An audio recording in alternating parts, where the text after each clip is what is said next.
We're live. No. Yeah, we're on the air. Survived another week. Show. Almost. Well, I guess it's Tuesday. It's only Tuesday. It's only Tuesday. Oh God. I think I heard Mercury's going into retrograde. I don't want to know.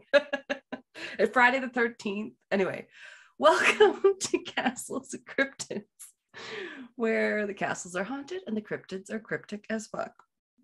I'm Alanna. I'm Kelsey.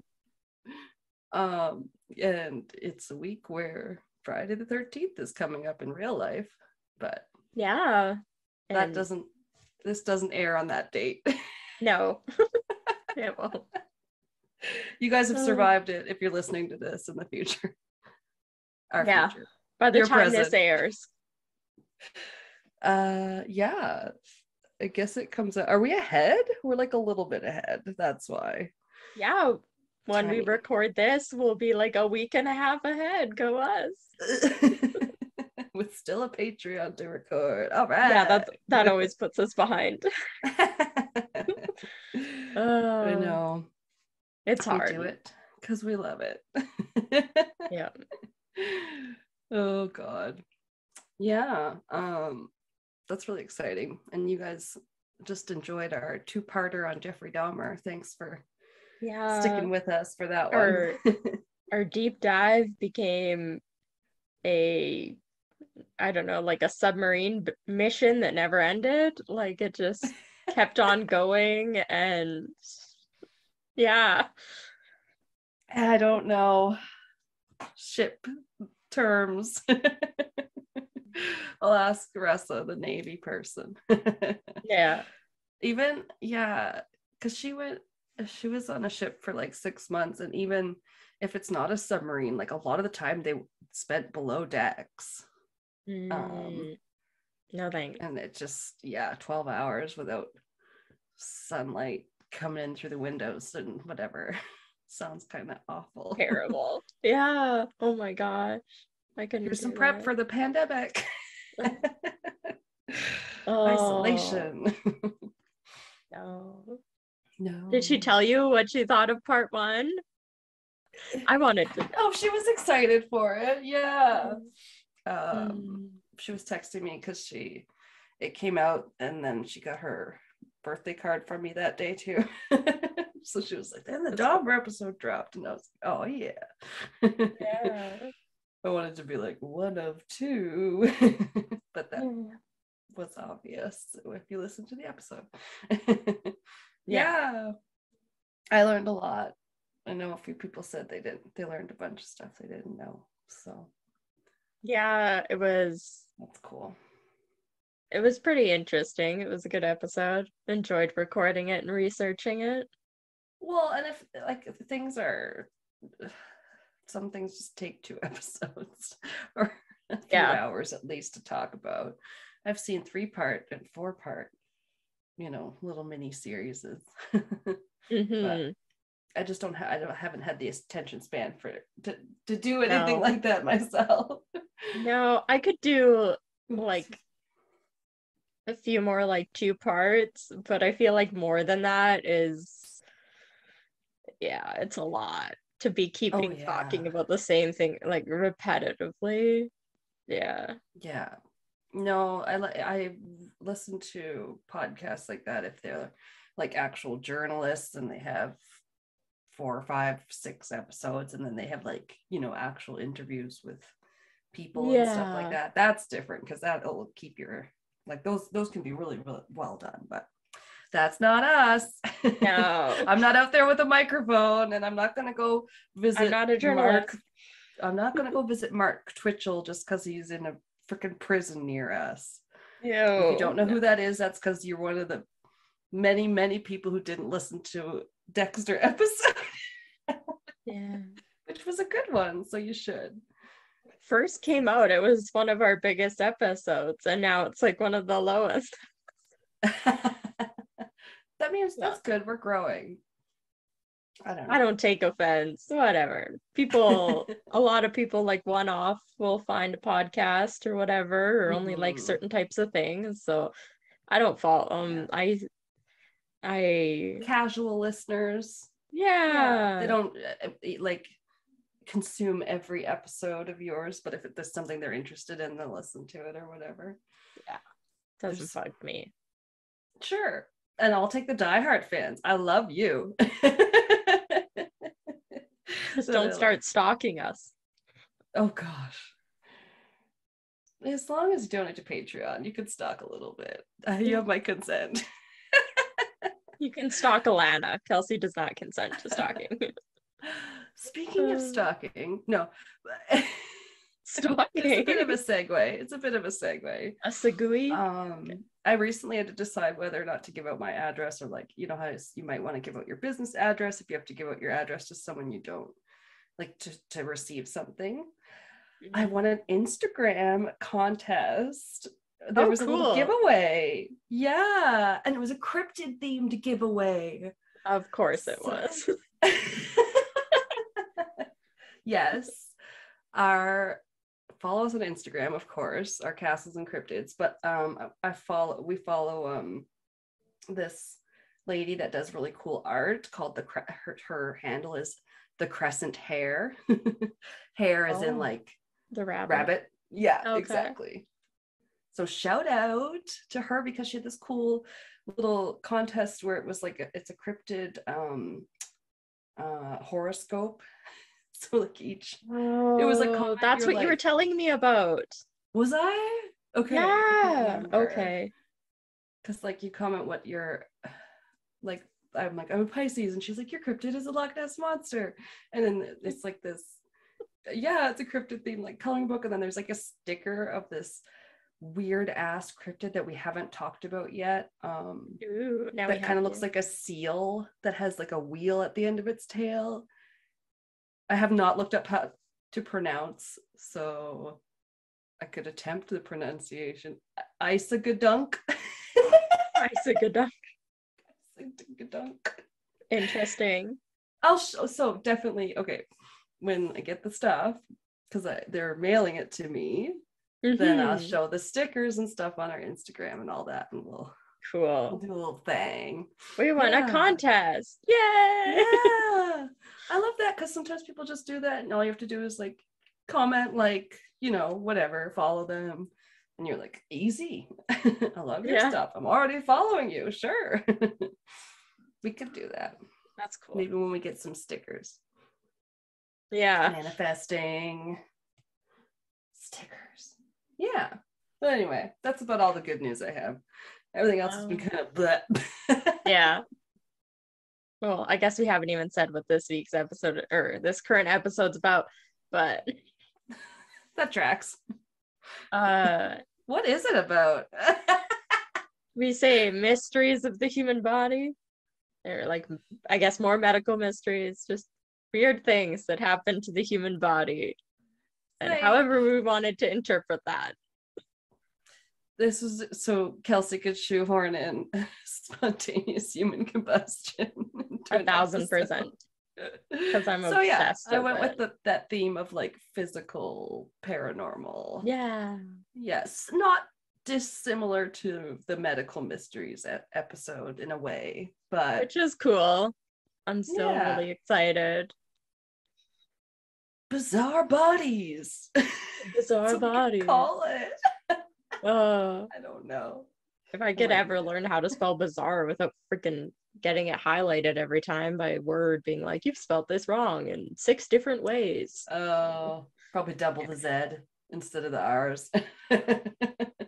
Always seems to be. I never think there's a double R in anything.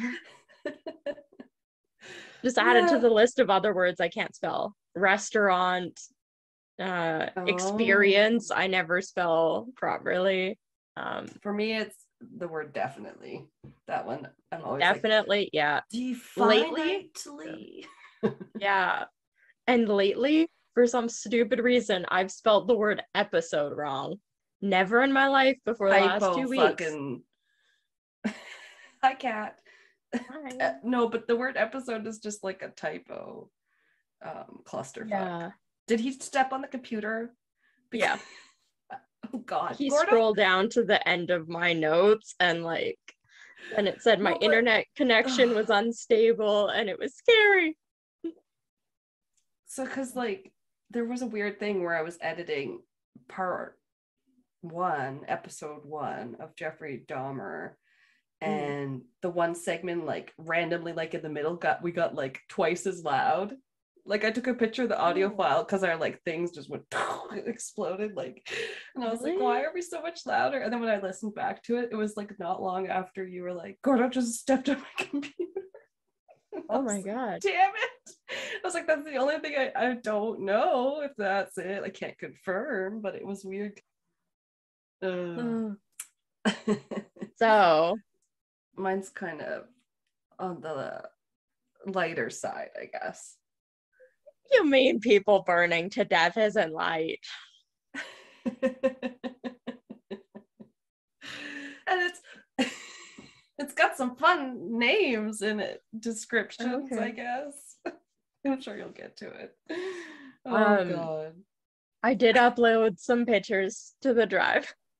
Oh, Yeah, nice.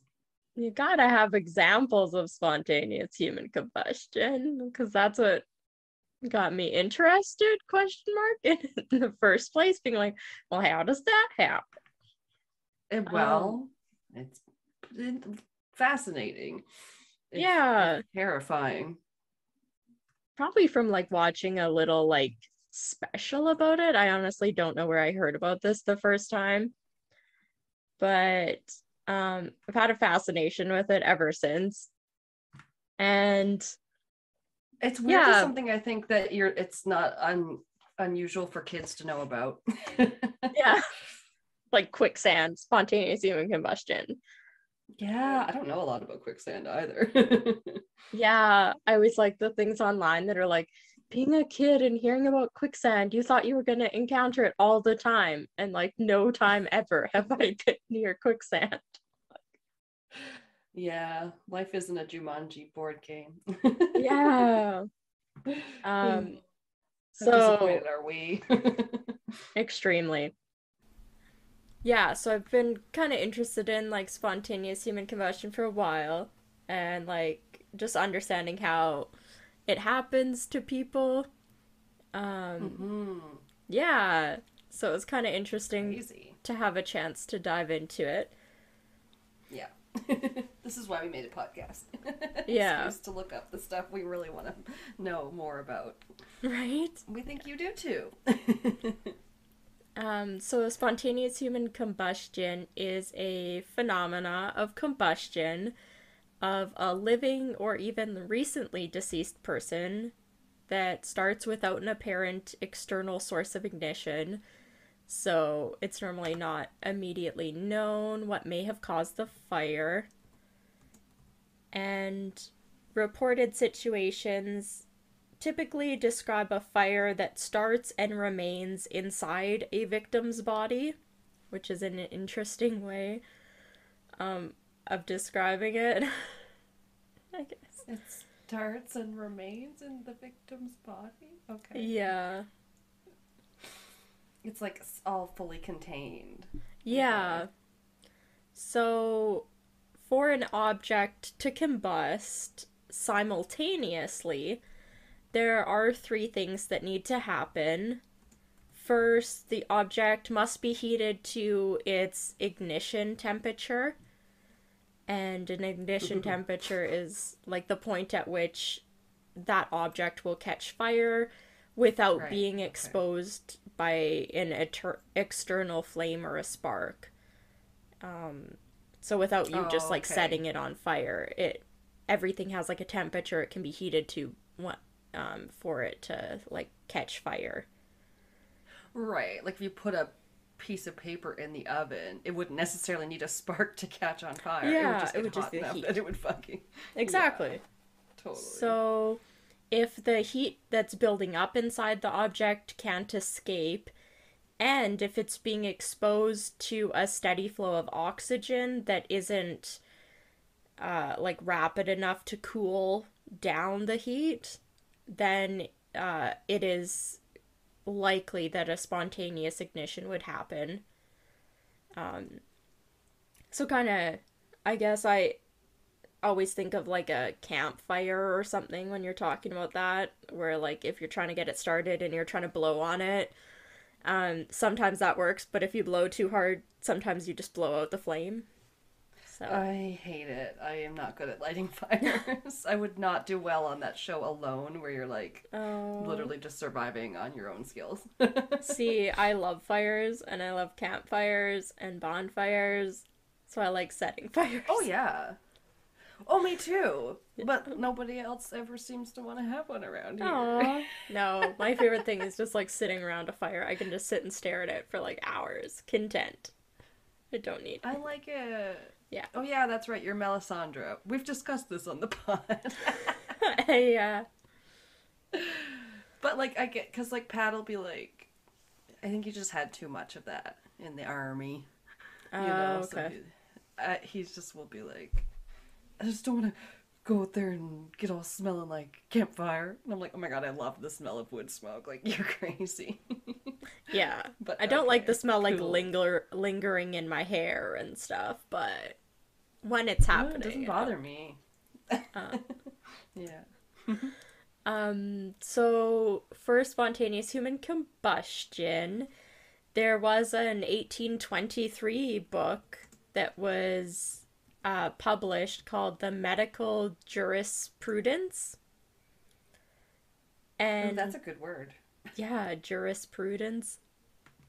You don't It's hear that enough these days. I have never heard that word. I don't even I know. feel like it's yeah, it sounds pretty legalese, like Yeah. pretty legal speak or whatever. It stated that commonalities among recorded cases of spontaneous human combustion typically included the following characteristics. So this is quoted from the book. The recorded cases have these things in common. The victims are chronic alcoholics. They're usually elderly females. This is shitty. Damn. The body Coming at has. those elderly female alcoholics there. Yeah.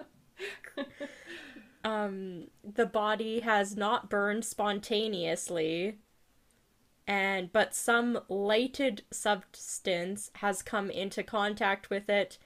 The hands and feet usually fall off, and the fire has Oh, caused very little damage to combustible things in contact with the body. The okay. combustion of the body has left a residue of, this is so gross, greasy and fetid ashes and a very offensive odor. So it basically just means there's greasy and like human body fat melted into everything.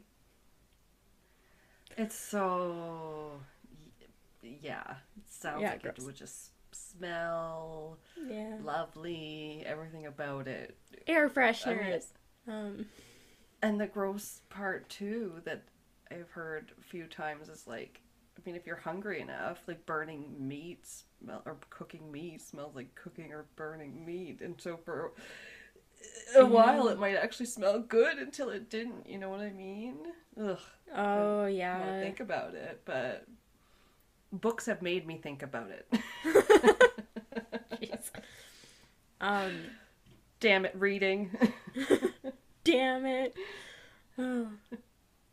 So cases also typically involve some form of alcohol being consumed, um, and that it's kind of a misconception that that has to do with the body burning better or worse, and more to do with the fact that it renders a lot of people like incapacitated and that they may not wake up if their Oh, body is on fire, if they're like that's passed a out. right. Yeah. It's like an additional factor Yeah. to wager in there. I think that's along the lines of the way people talk about how like some people in the cold waters like the trying to survive after the Titanic, if like they talk about that one guy that was drunk and so supposedly it keeps you warmer or whatever, but it makes you like maybe feel like and look like you're warmer, but you're like leaching heat out of you. So it's actually Yeah. quite a myth. They Yeah, that's they gonna did that actually help on you. Mythbusters. Oh, okay. Maybe Yeah, it that's was where I kind of heard cool. about it. Um, Nice. yeah, they had like thermal body scanners and everything, and then they just chugged insane amounts of alcohol and like sat in freezers. And we're like, do we feel warm? Yes. Are we warm? Absolutely not. Drunk history show, meet drunk scientist. Yeah, it's pretty. We're drinking like whiskey for science, like chugging it, like literally chugging it. So bad. Oh. But yeah, I guess we'll have to add spontaneous combustion to the list of reasons to lower or quit your drinking. Just another good reason, right up there with all the other health problems. Oh god. So for the history of spontaneous human combustion, it's not a new thing. Descriptions of this bizarre event date all the way back to the 17th century, which is... Holy shit. Yeah, I did not know about that. There is reported cases in the 19th and 20th century all the way up to today that basically all together around the world add up to a few hundred reported cases in the last about 400 years. How many in the last 400, sorry? A few hundred. They normally agree there's about 200 examples of it happening in 400 years. I mean, it ain't nothing. No. It's so fucking weird that you're like, okay, just another thing to think about. Yeah. There's a Danish anatomist. I don't think I've ever tried to say that word out loud before. Anatomist. I don't think I've ever heard of it, yeah. Yeah. Named Thomas Bartholin. And he has been credited with penning the first written account of spontaneous human combustion. In 1663, he described how a woman in Paris was quoted as going up in ashes and smoke while she was sleeping. Ooh. It also was... No one hit her. Yeah. It also was reported that the straw mattress that she was sleeping on was not damaged by the fire. Equally creepy. Straw? That's most flammable. Yeah, so flammable. Wow. And in I assume this is supposed to be 1763, but I put 17,633. Oh. In 1763, a Frenchman... I saw something like that the other day. Somebody was commenting on something on Reddit, and they wrote 2017, like 20002000, and then 17. No. And everyone was like, whoa, I had to read that a few times. And then someone else was like trying to come to their aid, being like, they were probably using speech to text, you know. Oh. I'm like, maybe. Yeah. You never know. Yeah. Numbers are wild. Yeah, I assume I meant 1763. There was a Frenchman named Jonas Dupont, and he published a collection of spontaneous combustion cases in his work that he titled De Insidious Corpus Humani Spontaneous. Oh, well. Two guesses what that translates to. Right? Just add us to the end of everything, basically. I'm sure I pronounced it wrong, but I just basically... I don't know that there's anyone that could correct you. Yeah. You mean he's not alive from the year 17,633? It's from the future. Yeah. There's also a Paul Rolli, who was a fellow in the Royal Society. So apparently he was important. And Very. in 1746, he published an article in the Philosophical Transactions And this was concerning the death of a Countess, Cornelia Zagari Bandy, in 1745. Oh, her. That countess. Yeah, I know all about her. She was found halfway between her bed and her window one morning with everything except her lower legs and 3 fingers burned. Ew. Yeah. It's like, why were those only left? Because it seems to just obliterate everything else, usually. Yeah, the whole with people having their feet left and stuff, it happens almost every time. There may or may not be a reason for it. We'll get to it. Bizarre. Yeah, truly bizarre.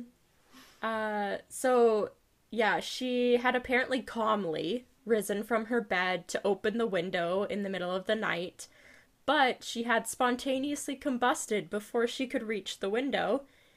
And in the room, there was 2 candles that had been burned, or at least, like, the tallow had been burned.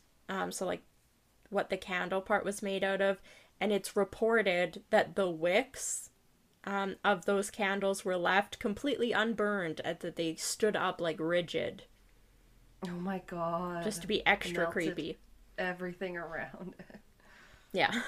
That doesn't seem possible. Holy. Right? Yeah. So, I have a few pictures of the cases I'll talk about. I have pictures of what was left.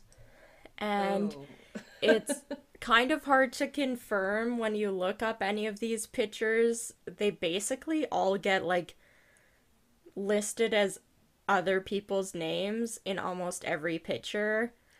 So I did find, I believe it was an article in, it might be like a scholarly commons, like, law education thing that was from, like, Northwestern University, that a guy, like, compiled. So I went based on who he credited the pictures as, and not necessarily what ones you could always find online for people. Yeah, people could, do a cursory search and then just repost something without truly checking. Yeah, exactly. And that seemed to be a lot, because I had, like, some of the pictures I have were credited to, like, 4 or 5 different people. So, yeah. Jeez. Aw, that's sad. Yeah. It's sucky, like, and then only one of them, and it's, like, the most famous spontaneous human combustion case, really, is the only one I have a picture of the person before, which is also pretty sad, because I tried looking up all of these cases, and some of them I couldn't find their bodies, and some of them I couldn't even find what they looked like when they were alive. So, yeah. I wonder if their families wanted that, because if that's the case, it's like, okay. But it's too bad they can't be kind of remembered and talked about and stuff like that easier. Because as you'll find, like, all of these people were elderly. A lot of them, like, lived alone and stuff when these things happen. So, the first one I don't have a picture for, but her name is Matilda Rooney. And, Rooney. I know, like my niece, but it's spelled different. Okay. Good. Yeah, I think, my Rooney should be Rooney. This is Ronney. Yeah. So, but I do love the name Matilda. It's so old-timey and beautiful. Matilda. So, British sounding. yeah. Unfortunately, she passed away, or at least the fire occurred on Christmas Eve this is really old, 1885. Oh, wow. Yeah. And it occurred in Seneca, Illinois. And Matilda's remains, along with her husband's body, were actually found in their house. She had been alone in her kitchen when a fire quickly broke out, and it's reported it incinerated her entire body except for her feet. The fumes from this fire seeped through the house and into another room where it suffocated her husband, Patrick. Oh And no, there was Patrick. basically no other damage to the rest of the house. There was no foul play, so that was ruled out by the police. And it was reported that the couple had consumed whiskey that evening, so there was alcohol involved. Wow. A yeah, a farmhand who was with them just a few hours before had noticed nothing unusual going on, nothing out of the ordinary.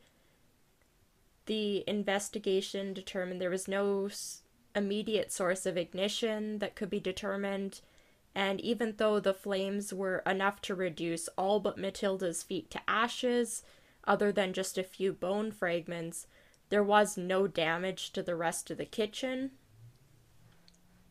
Ugh. Yeah. But yet it was able to suffocate her husband. Yeah, like the fumes killed him. So Okay, so like the smoke inhalation and all I that. I'd assume so. Carbon monoxide, maybe. Yeah. Yeah. The Wow.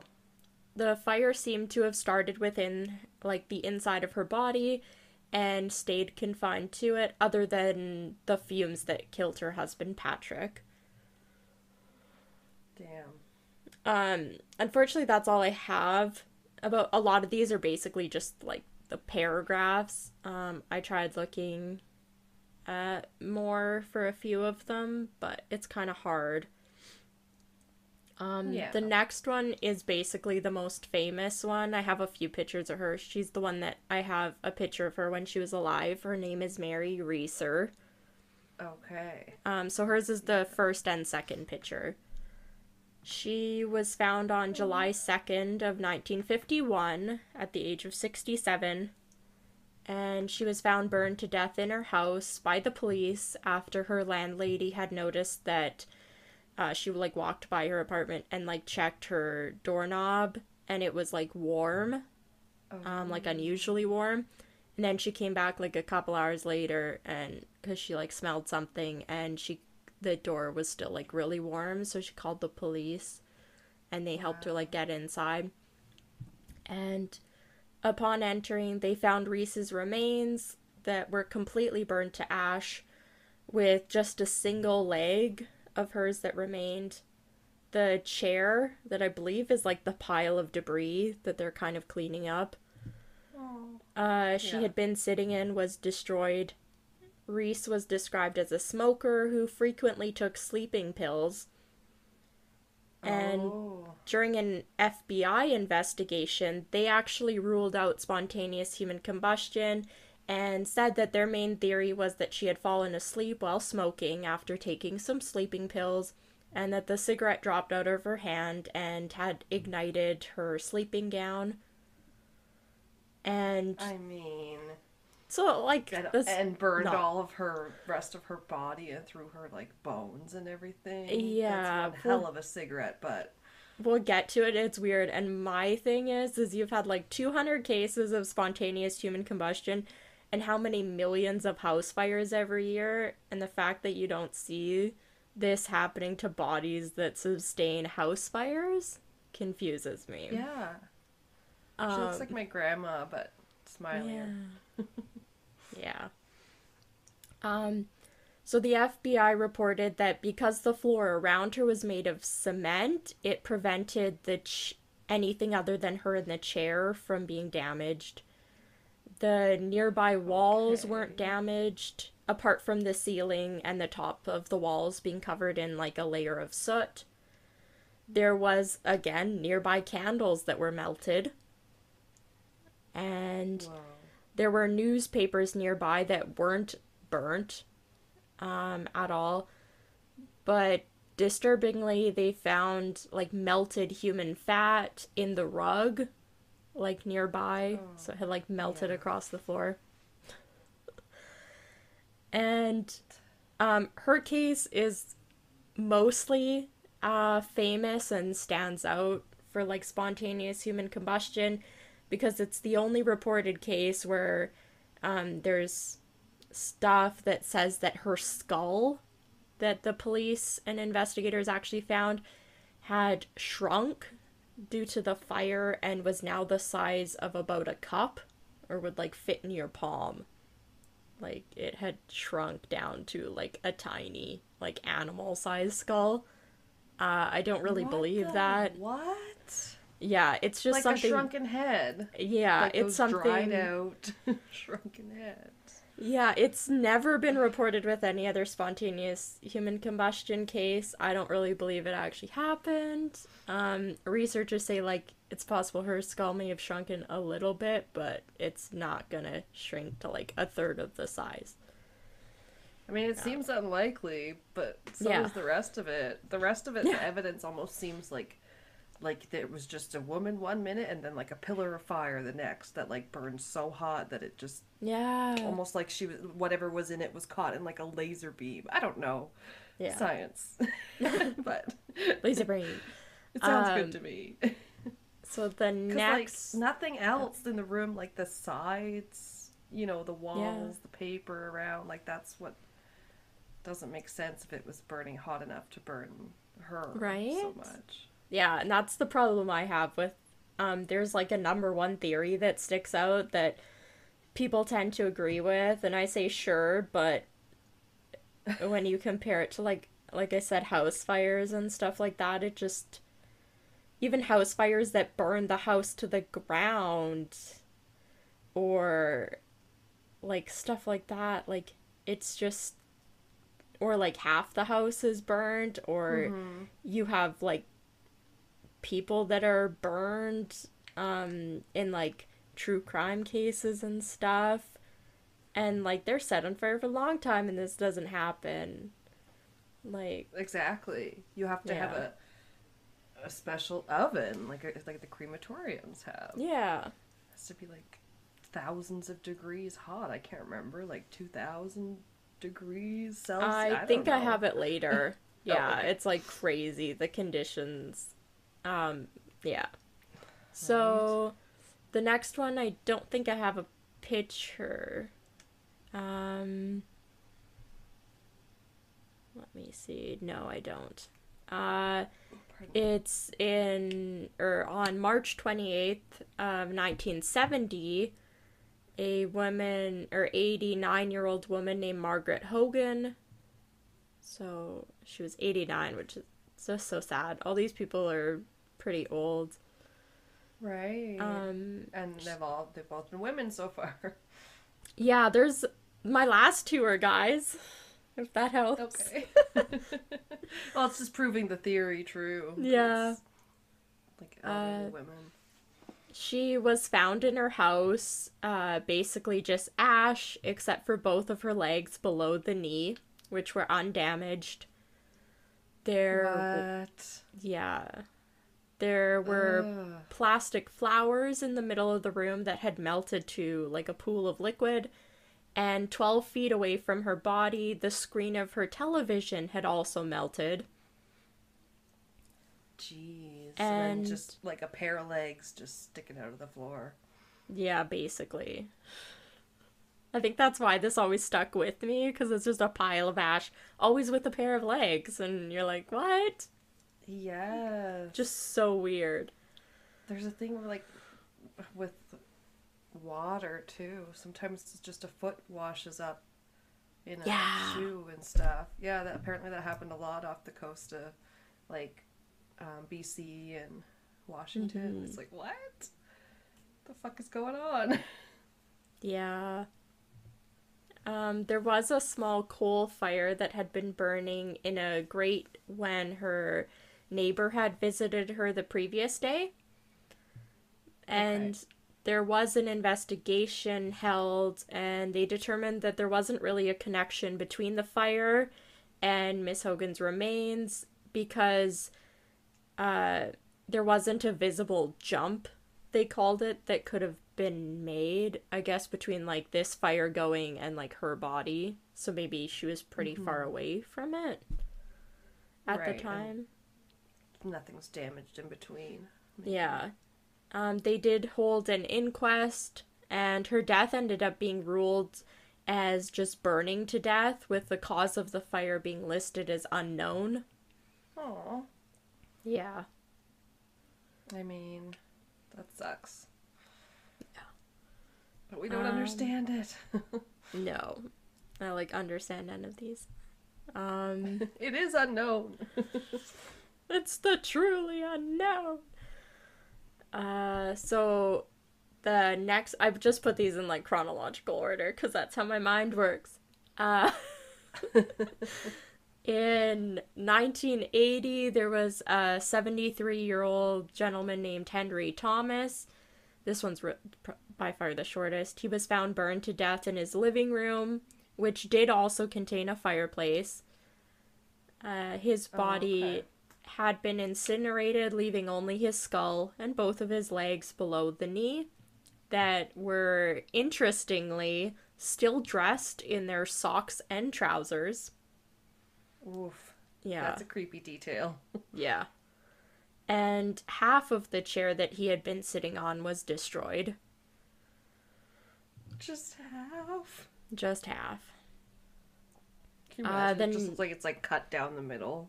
Yeah. What? The next one, there is a picture of. It's, I think the fourth picture in, with a whole bunch of yellow sofas. So December 10th of 2000, December of 2010, 76-year-old Michael Faherty, I think. Whoa. I'm not sure. His death. Sorry, the legs. Yeah, it's creepy. Apologies in advance if you go to the website. You're gonna see legs and ashes. I should have been prepared, but Yeah. I don't know why. I was like, la la, here's another picture. Okay. Yeah, this is the first one that you've seen that actually shows a body part. Yeah, and from the thumbnail, I couldn't tell how. Yeah. Yeah. Okay, sorry. It's not funny. His case is kind of interesting because it actually is one of the few that was directly ruled as spontaneous human combustion by a coroner. Oh, really? Yeah, there's a lot of articles about it. And the doctor made the following statement. This fire was thoroughly investigated, and I'm left with the conclusion that this fits into the category of spontaneous human combustion for which there is no adequate explanation. And, all right. Yeah. Faherty's body was found lying on its back with his head close to the open fireplace. So I think that's actually kind of by his one side, in front of the couch. And above the body on the ceiling, as well as on the floor underneath it, were the only damaged areas in the fire. As you can see, the couch cushions that are less than a foot away from him are completely undamaged. They're bright yellow. Yeah. There's nothing on it. It's crazy. Exactly. It looks like he's also on an area rug, and the area rug doesn't look super damaged anywhere else, and you would assume that would have spread the fire. Exactly. Wow. Yeah, so underneath him and above him on the ceiling were the only areas damaged in the fire, and investigators did end up ruling out the fireplace as the cause. Okay. Well, they would know. Yeah, but it is noted that there is some smoke damage at the top of the fireplace, coming directly out of where the fire would be contained. That looks to be about the only other damage in the room.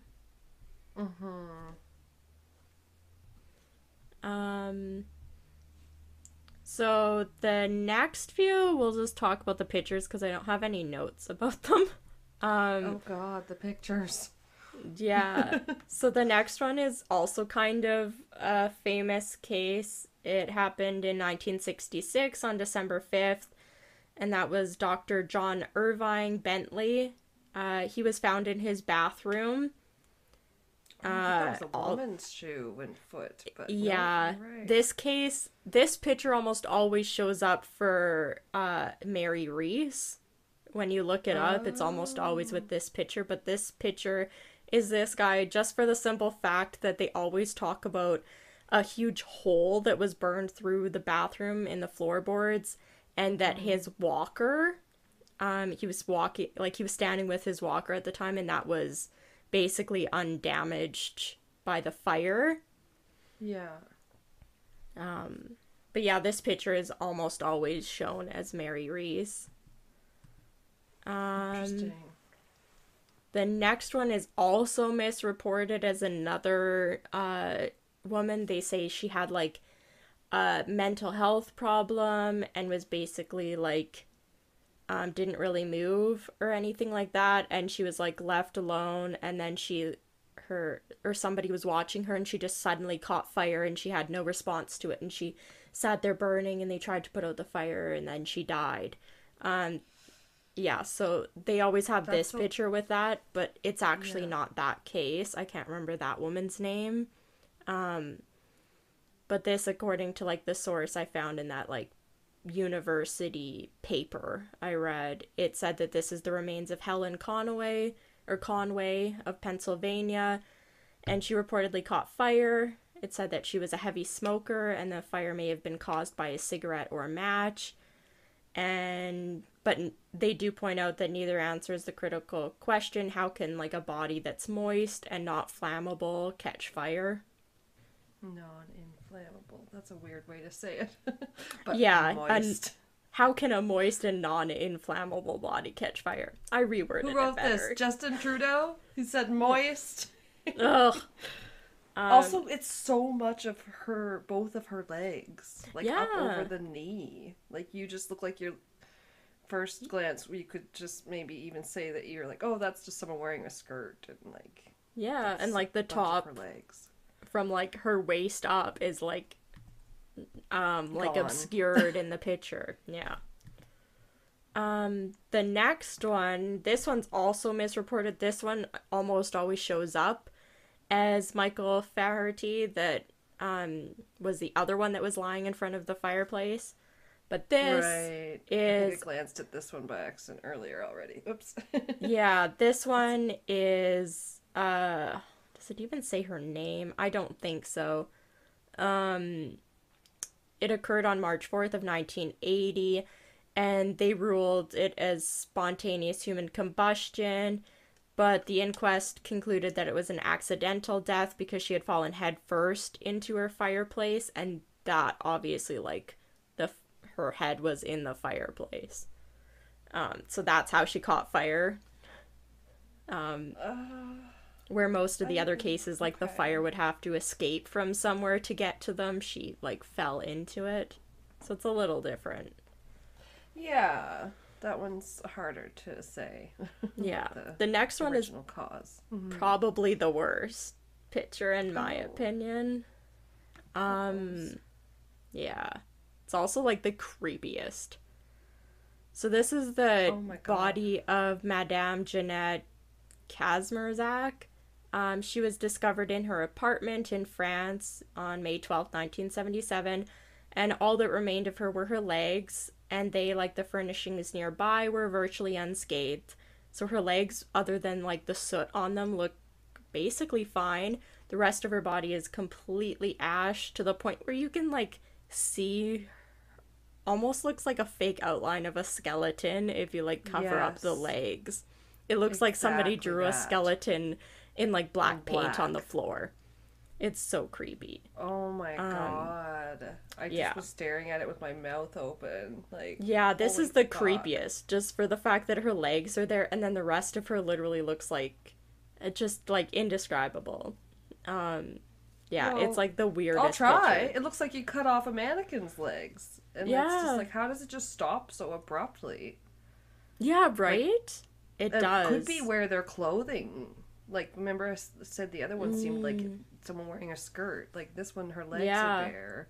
But, like, was she wearing pants, skirts?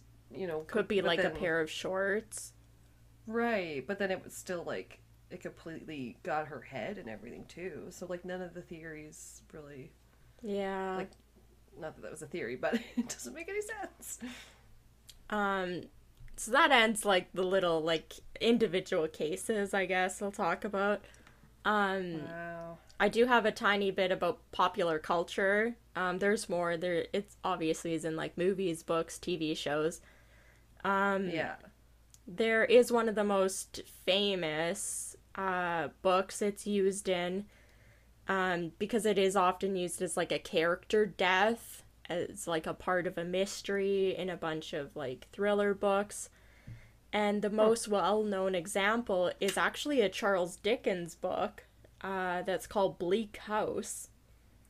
Oh. Yeah. Well, I guess if it's been happening as long as it has, I shouldn't be too surprised. Yeah, it's Charles Dickens. Right. He actually really liked spontaneous human combustion. He kind of like researched it, which I thought was kind of weird. He was fascinated. Okay. Yeah. I believe this, I have noted it's from Britannica, so I think this is the synopsis of what they had written about this Charles Dickens book called Bleak House. So it says, quote, where the sleazy alcoholic junk merchant Mr. Crook ends up as a heap of ashes on the floor and, quote within a quote, a dark greasy coating on the walls and ceiling.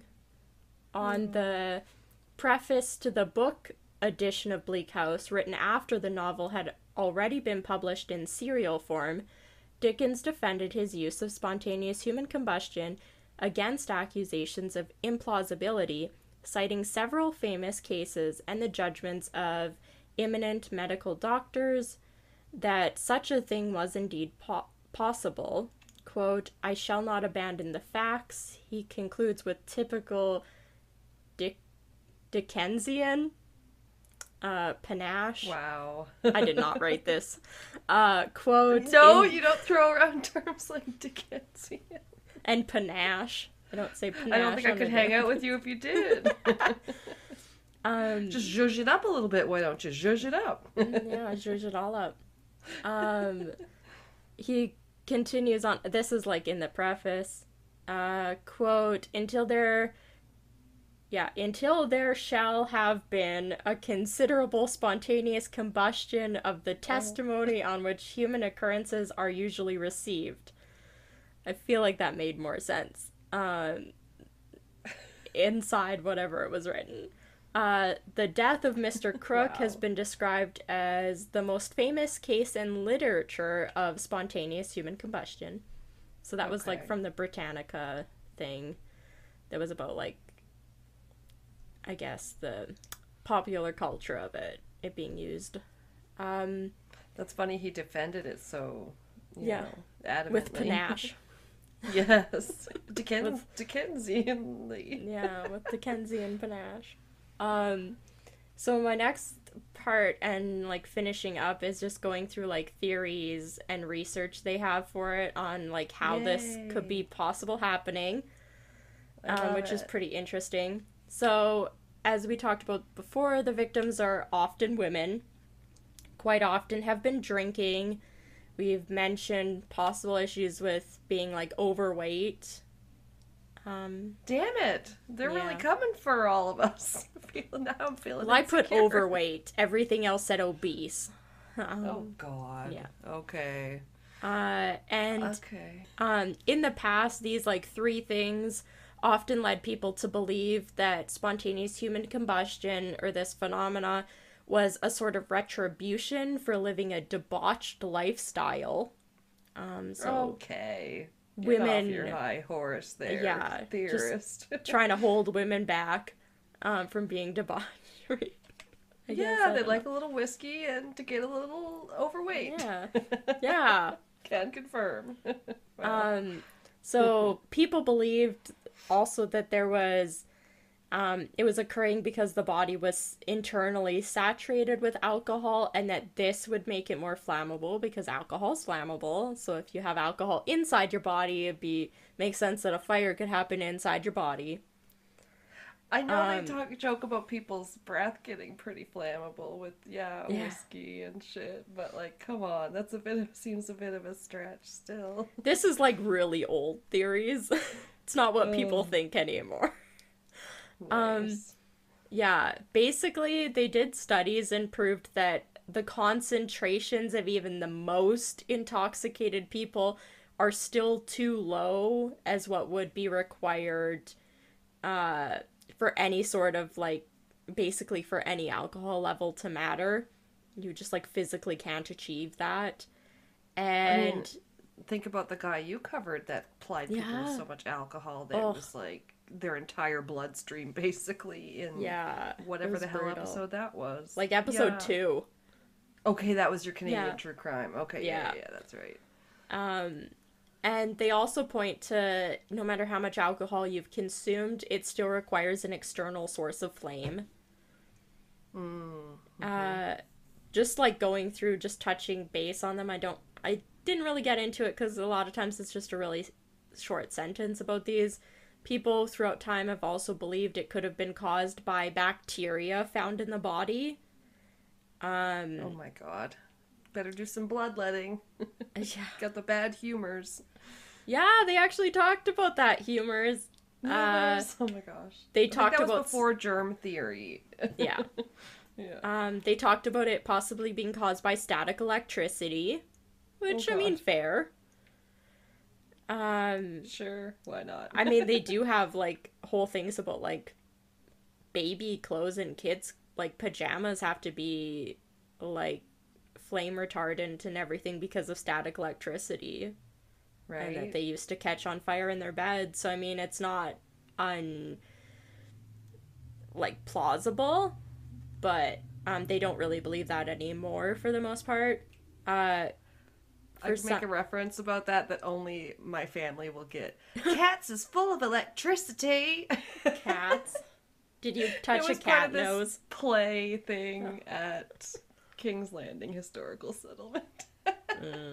Maybe old-timey people really did think they were super full of electricity. Well, it's like you say. Yeah. They're staticky. Yeah, they can be. All their fluff. Oh, God. So people have also blamed it on obesity. They've blamed it on stress. Basically, that affects your body's stuff. And that when you get all, like, bothered about something and just, like, angry, it affects your organs. And then, like, you can catch on fire. Yes. Okay. That would happen more often than you would think. Right? Yeah. It's also been blamed, or I guess lightning balls have also been blamed. I tried looking those up. It's not being struck by lightning. It's ball lightning. I think I've heard of that. Or like some St. Elmo's fire. I think that's also a type of lightning that can kind of form on the ground in like a weird ball shape. Yeah, I think I looked it up. Honestly, I finished these notes a while ago, and I don't remember what it was. It's been a while. It's been a while. Yeah. They've also blamed it, obviously, on poltergeists. You're haunted. Oh, why not? Yeah. Blame the ghosts. They can't defend themselves. Yeah. There's a Brian J. Ford. He's suggested that, I think it's pronounced ketosis, that's possibly caused by alcoholism or low-carb dieting. It produces acetone, which is highly flammable, and could therefore lead to spontaneous human combustion just because of buildup of acetone in the body. I guess I'm not going on the keto diet. Nope, I'm good. Yeah. But to point out, to date, none of these past proposed scientific explanations have held up really to scrutiny. Oh my god. Scrutiny. Yep. Ugh, words. And this has led scientists to basically the only plausible explanation, and that is something called the Wick effect. I love the name. I think I've heard of it. But I personally don't believe it explains everything or why it doesn't happen, like, crazy more often. Right. It explains sort of part of it or something, Yeah. but not. Okay. Basically, people continue to go back to the fact that the body has to reach a temperature of 3,000 degrees Fahrenheit for 3 to 4 hours straight in order to become ash. That was like from a crematory website. And they also point out that this would be pretty unlikely to occur like in somebody's house. It's unlikely that a fire described as small and localized to like a small area, even inside a room or like on a chair, would be able to do this without causing crazy damage to the rest of the house. And that it would be able to be sustained for such a long time and cause the ash without like burning through the rest of the body, or the rest of the house. Right. So, like, how? yeah, because like even the one I pointed out, like there's a rug underneath him and the rug stops being damaged just like right from under him. And it's like, okay, well, if you're saying in the Wick effect that basically the human body's like melting and it's being absorbed by clothing and materials, and that is now catching fire and is sustaining the fire, then would not his melted body in the rug have caused the entirety of the rug to burn and the couches around him? Like, yeah, and like a melted candle, you'd be like a puddle of human wax. Oh. Yeah. So that's the House of Wax sequel, Human Wax. Oh, God. Isn't the House of Wax already human wax? Or just human wax inside the House of Wax? It's been so long since I watched it. I love a good wax museum and wax museum horror movie. It's so great. Yeah.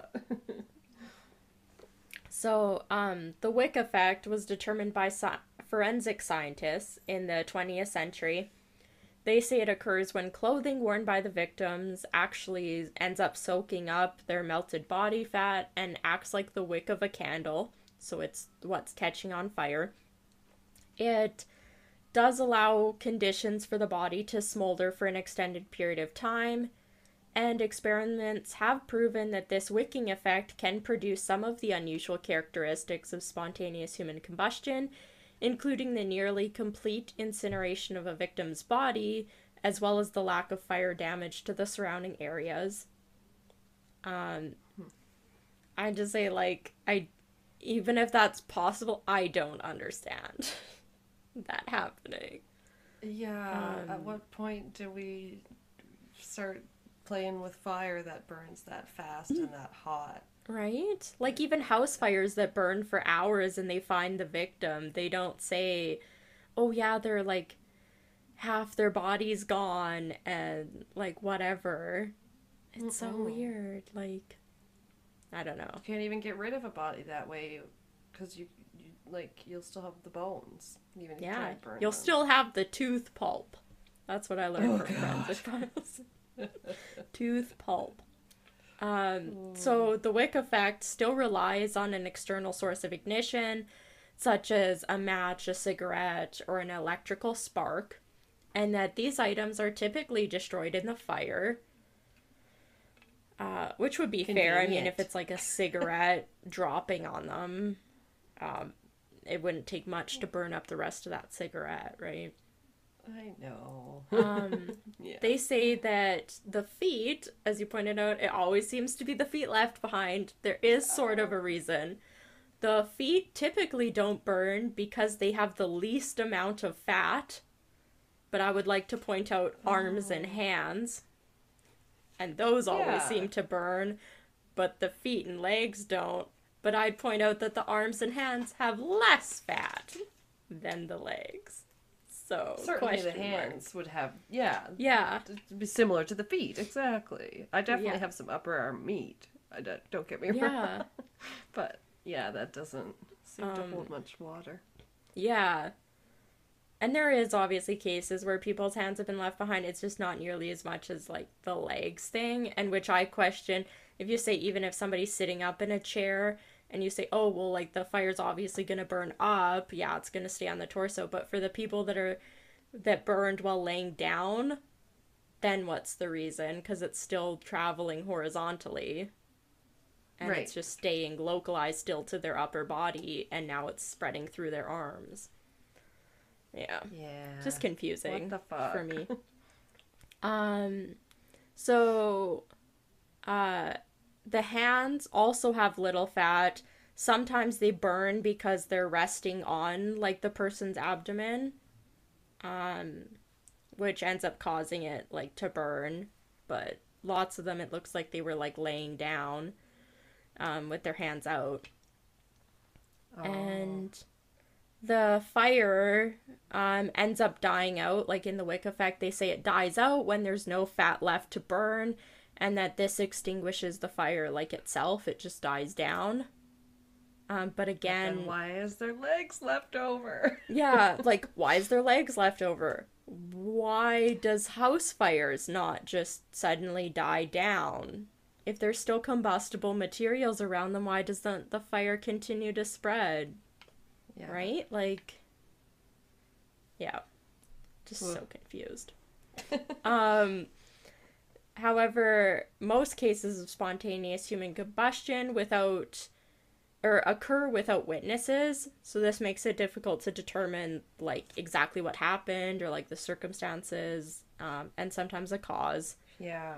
Yeah, that definitely doesn't help, exactly. Yeah, and it also leads to the ability for the body to, like, sit there for hours on fire.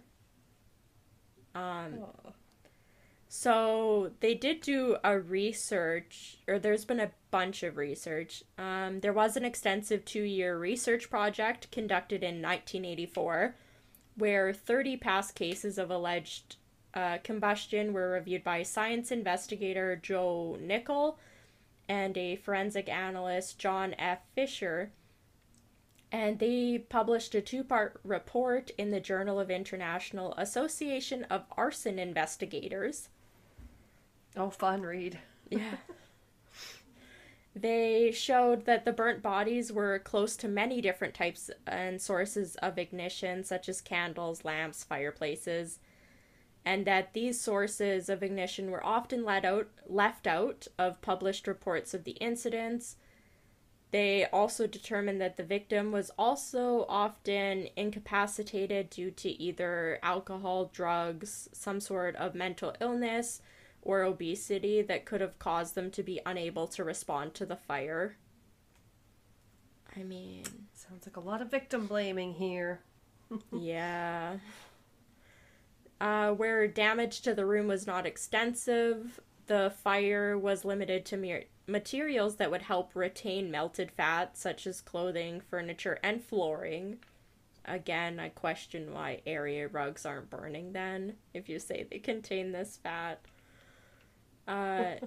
When damage was extensive, the fire had spread to other furniture, flooring, and coverings. Nearby objects often remain unburnt because fires typically burn upwards while spreading very little. Then I question why house fires happen at all. Like, I don't know. Yeah, they're claiming a lot of stuff. Yeah, like, oh, I don't know. It's contradicting other stuff. Yeah. However, during their, like, article that they published, they did caution against, quote, single simplistic explanation for all unusual burning deaths, but they rather urged investigating, quote, on an individual basis. You released a paper that basically said nothing. Yeah. Thanks a lot. Yeah. In Wow. 2002, there was a study by Angie M. Christensen of the University of Tennessee, and they cremated healthy and osteoporotic, I'm not sure how to pronounce that, like old people bones. And yeah, that people that have osteoporosis or whatever. Yeah, they compared, like, when they were burning the bones, that there was, like, color changes, and there was also, like, fragmentation, so, like, the bones broke up, and they found that the osteoporotic bones, quote, consistently displayed more discoloration and a greater degree of fragmentation than the healthy ones. And the same study found that when human tissue is burned, the resulting flame produces a small amount of heat, indicating that fire is unlikely to spread from burning tissue. But, like... Okay. I don't know, like... A candle is a small, like, fire with a small amount of heat, and that, like, accounts for, like, how many house fires. And same with a cigarette. Is like a third of the house fires in the world every year. Yeah. Like, the last picture should be, a little pig on a bed, basically. You can't see it. He's bundled up in a blanket. And he was Pig in dead. a blanket? A pig in a blanket on a bed. Don't you try and make it less cute. It's not working. They use pig carcasses on Forged in Fire, too, when they're testing their damn weapons. I just like pigs, but I like to eat them, too, so. Yeah, I like bacon. In a televised experiment in 1998, there was a forensic scientist named John Deehan, and he wrapped a dead pig in a blanket, and he set this up, as you can see, like, inside of a mock, like, furnished room. It's very sparsely furnished. Very sad. Right, but, and then he set it on fire using, like, gasoline or petrol. The pig's body fat did end up liquefying and adding more fuel to the fire. Hours later, the fire was extinguished, and the slow, intense burn had converted a large percentage of the pig's flesh and bones to ash, while the rest of the room suffered minimal damage. It is reported that the pig's feet remained intact. However, the TV in the room melted. So that happened in one of the other cases. Right. So it sounds like they did pretty well replicate, like, spontaneous human combustion with this. Except for the spontaneous part. Yeah, but they did it by covering a pig body in gasoline and leaving it for hours. I couldn't find, like, a video of it, because all I have is, like, the picture of the before, like, during the setup, and then of it on fire. I don't have any pictures of, like, the after of the room to, like, show the damage it had caused. I didn't really run across anything. Interesting, though. Yeah. The last little bit I have is just talking about things that are, like, recognized and proven to actually spontaneously combust. Because spontaneous human combustion is viewed with a lot of skepticism by the scientific community. But there is proven to be objects in the world that do spontaneously burst into flames without any sort of outside heat source. Oh, no. Yeah. And one of them is pretty common, and I've always heard of before, and this is the example of having, like, a pile of oily rags stored together with an open container, like, such as a bucket. Wow. The oxygen that hits the rags can actually slowly raise their internal temperature high enough to ignite the flammable oil, and that these wet piles, so they always say, like, in garages and stuff like that, and when I worked in my high school, we had, like, it was a communication technology lab, but we did, like, screen printing, so we did, like, the graphic designs on t-shirts, and we had like rags that had chemicals on them, and we had to store them in, like, a metal, like, bucket, but it had a metal lid that you basically had to lift up the bucket, put it in, and then, like, close the lid, and the lid was never supposed to be left off because of this. Holy shit, that's crazy. There's also, I think this goes back to, like, the bacteria thing. There's issues with wet piles of hay or straw that have been known to spontaneously combust due to, like, the bacteria. I think that's why people thought bacteria was involved in, like, the human one too. Yeah, because when they decompose, microbes and bacteria living inside them can generate enough heat to kindle a spark. and set them on fire. So that's like two examples I have in the ones I wanted to talk about of things that do spontaneously combust in the real world. So, why can't people? I don't like it. Yeah. Yeah, that's my case. Or, that's not my case. That's my spontaneous human combustion story, I guess.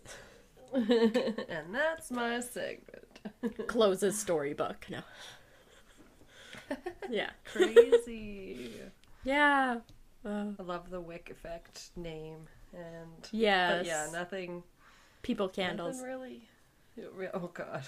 Yeah. I don't understand it. I just like don't. Like my mind always goes back to house fires, like not doing that to people, or like people leaving cigarettes in like plant pots, burning down an entire house, but like you say fire doesn't spread, but then it does. It burns down people's houses all the time. And it's from the same thing. It's a cigarette. Like it's pretty weird. It's like as weird as, I don't know if this is a good metaphor, but like if someone was to like drown on dry land or something, and it's, I don't know. We've been watching the Pat's now into the Fringe, so maybe I'm thinking about Fringe and X-Files type cases. Oh yeah, like, what the fuck happened to this person? I think of the one. It wasn't really spontaneous human combustion, but in Fringe, you remember it was in the first season in the diner when the people, because of there's like a pathogen and they start exploding. Yeah. And then they have to get given an antidote because they like get anxious or something. Yeah, and then they like their bodies turn to glass and they explode or something. They do it a few times. Oh, nice. Yeah. No. One of the creepiest ones, or what did she fucking call it? It was like, she was like, oh, the skin growth disease or something, and I was like, oh, that's what they call their, like, all of their fucking eyes and mouth just growing over all at once, and they couldn't save the person even when they trached him because it just grew over the trach and it like suffocated them. It closes all their orifices. I hate that word. My favorite thing ever though is the last season when they start doing and causing all those Fringe events again, and they bring back like that one and they use it against the observers, and I'm just like, hurrah. Right. Oh, so good. Sucks to suck, y'all. Yeah. It's your own medicine. We'll take a quick break, and then I'm excited to find out what you're going to talk about today. The Fringe. No. The Fringe. Just recapping all 5 seasons. Yeah. This is now a Fringe podcast. Oh, and everyone just turned it off. No. All right. We're back. And I'm excited. Your groove. Yeah, I didn't even tell you like any about what I was gonna go for, and I just went for it. Yeah, I was trying to make mine an entire episode topic, and then I'm happy decided, and I got to keep it all to myself, and you were bringing me something else that makes it more exciting. I know people that do that, kind of switch off episodes, which is cool too. Yeah. Because then well, I guess, one time you're just sitting back and being a listener. Take a break 50% of the time. Yeah. Because it's so hard to talk into a microphone, you guys, while reading. Yeah. I mean, my throat is a little dry. Yeah. Oh my god. I should be drinking hot tea with like lemon and honey right now. You know, resting my voice. It's my... What did they say? And they're like, oh, this is the thing that makes me a bunch of money. Like, this is my whatever. Oh, God. My livelihood. Yeah. This is my money maker. Yeah. Joey and his hand twin. Oh, yeah. Jesus. Speaking of drinks, I'm drinking a little, I don't know if people, not everybody seems to use this term everywhere, but, you know, hair of the dog. You ever drink the day before? You have one the next day. You're having a little hair of the dog that bit you. Oh, no. It's a thing. But no, there's this cool cooler that I've been a little bit obsessed with that's called a blackberry gin bramble. Oh. It's a tart and refreshing blend of premium gin, juniper lemon bitters, real lemon and blackberry juice, pure cane sugar, and crisp, effervescent water. Water. Sounds interesting. It's good. It's tart as fuck. I like it. I was like, it sounds Like- complicated. Yeah, they're kind of like a specialty looking one that I have to buy. They're not in a pack. They're like sold individual, but they're so good. Oh, jeez. I know. Well, I Well. just finished my coffee We have coffee. to make myself stay awake and not yawn every 5 seconds. Hey, I'm impressed you were going to be able to sleep after that. Oh, some of the best naps I've ever had have been right after pounding a coffee. I think your body's broken. No. Yeah. Oh, well, it's a good thing we are complaining about our own weaknesses because I'm going to talk about superhuman abilities. Ooh, some of my favorite things. I used to watch. There was like a series where I think it was like 1 or 2 seasons long. It was probably on like the History Channel or Discovery. And it was like superhuman superheroes or something like that. And each episode they covered a different person. And it's so fascinating, like just different things people can do. Oh, that's really cool. I don't think I saw that. Yeah. Actually. Yeah, it's like how I learned that like some people can like taste music and like see sound. Like synesthesia. yeah. And then they had people with like hard to phenomenal memories and Yes. yeah, just stuff like that. It was a pretty cool show. I like it. I find it's interesting. I basically landed on this like pretty quickly after just being like, what am I gonna get inspired by? Like, and Yeah. I forget exactly what I Googled, but like I came to like this one list and was like, oh, these people are pretty interesting. Cool. I'll pick a few of these. Yeah, I'm sure there's so many more. So, what can you do? We'll revisit it maybe if you guys like this stuff. So this guy's got a cool nickname. His nickname is the Iceman, which could sound like it could belong to a true crime case almost. I think Like I've heard of him a bit. What? Yeah. Yeah. I think I knew a guy who went by that name. Trying to sound tough. But it is probably easier to remember than his actual name, which is Wim Hof. Wim Hof. Short and sweet. He is Dutch. Oh, okay. So Wim Hof is seemingly impervious to the cold. That's his claim to fame. Which, I mean, you should, like, live somewhere extremely cold then. I'm not impervious to the cold. I hate when it's below -20. Or, I hate when it's below +20. Yeah, exactly. Just like, no. No thanks. I hate it when it's below chilly. Yeah, he's got a pretty cool story when I dug a little deeper into it. He did train himself to withstand extreme cold. Okay. So, yeah, he did something he had to work on. He wasn't just, like, born like this. Because there are people that are born without, like, pain receptors. Their body, like, can't process pain. Like that. Yeah. Yeah, and then they always end up, like, seriously injuring themselves. Or get into, like, self-harm kind of stuff, it seems. Because they just, like, it doesn't affect them. And it, like, affects their hemophiliacs. You have to be really careful with them. Yeah. But he actually... this was bittersweet to hear. He started channeling, like, his grief, basically. He lost his wife, the love of his life, who passed away.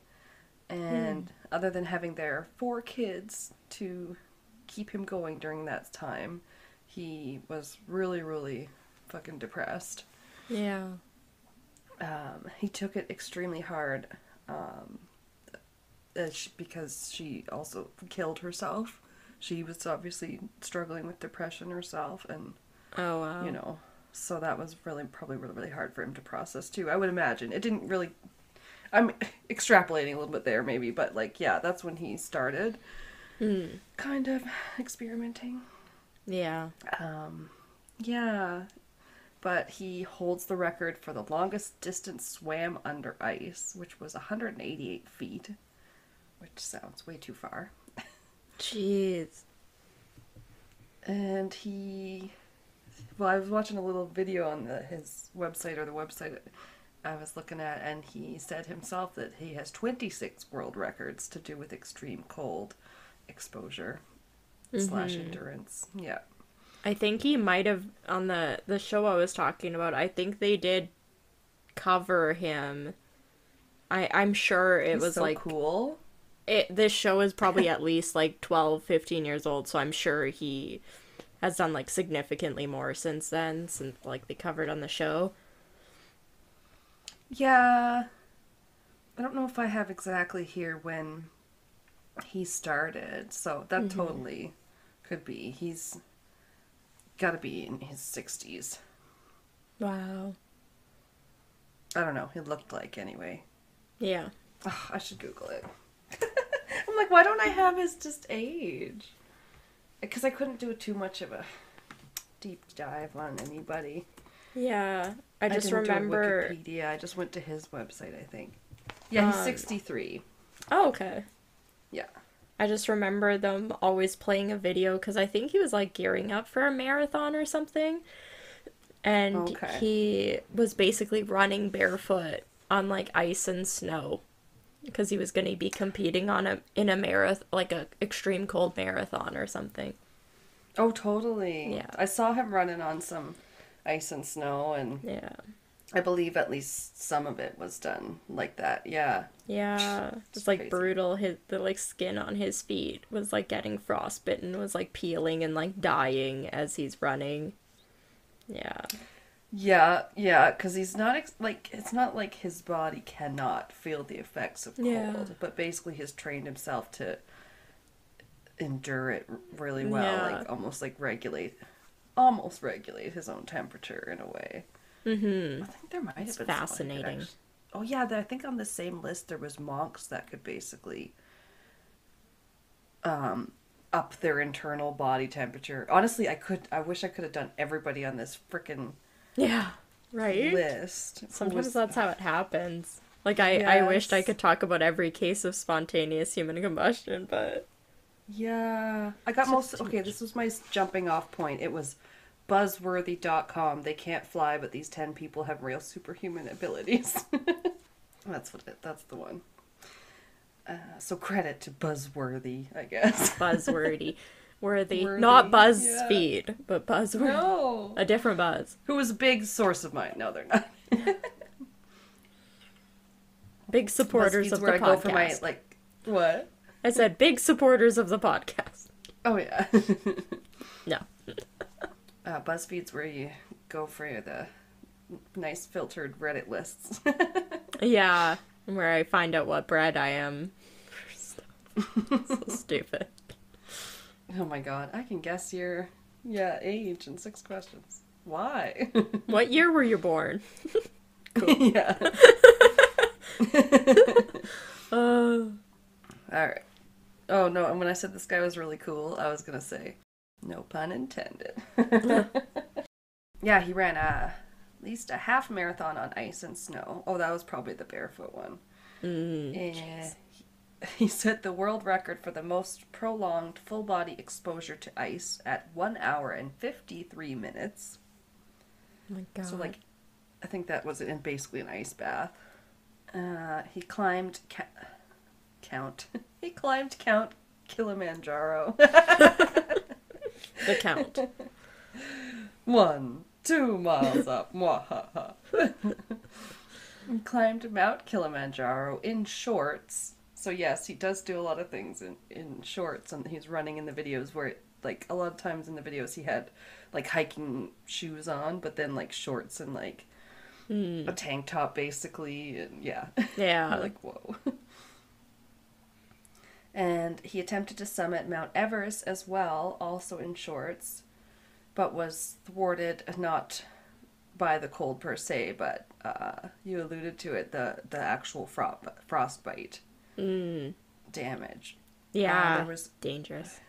yeah. I was like, okay, so he's not like, it's not like he can't, get damaged by cold, but like, still pretty fucking badass.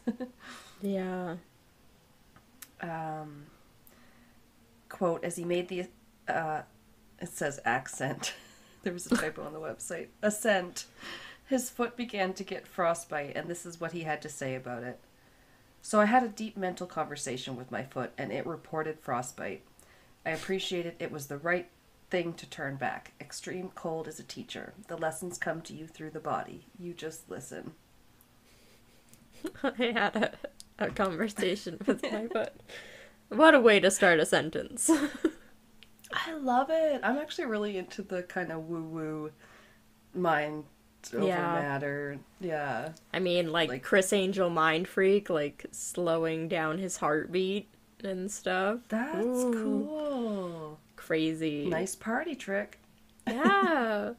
But also they've shown like, groups that are prayed for and stuff like that, they can like physically do better.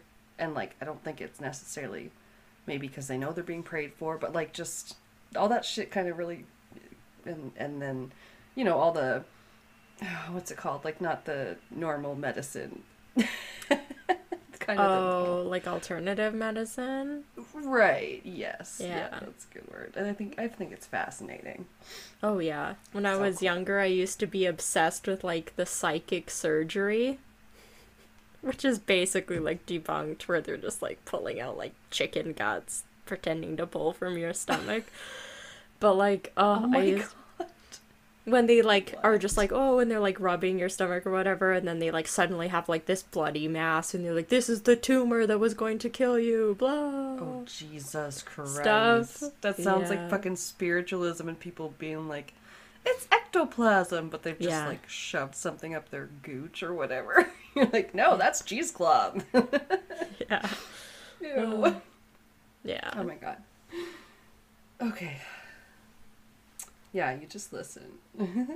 He uses a breathing technique to achieve his goals and overcome the challenges. And the ultimate result is a kind of, mastery of mind over matter. I don't have a better word for it. That leads to amazing and highly improbable results.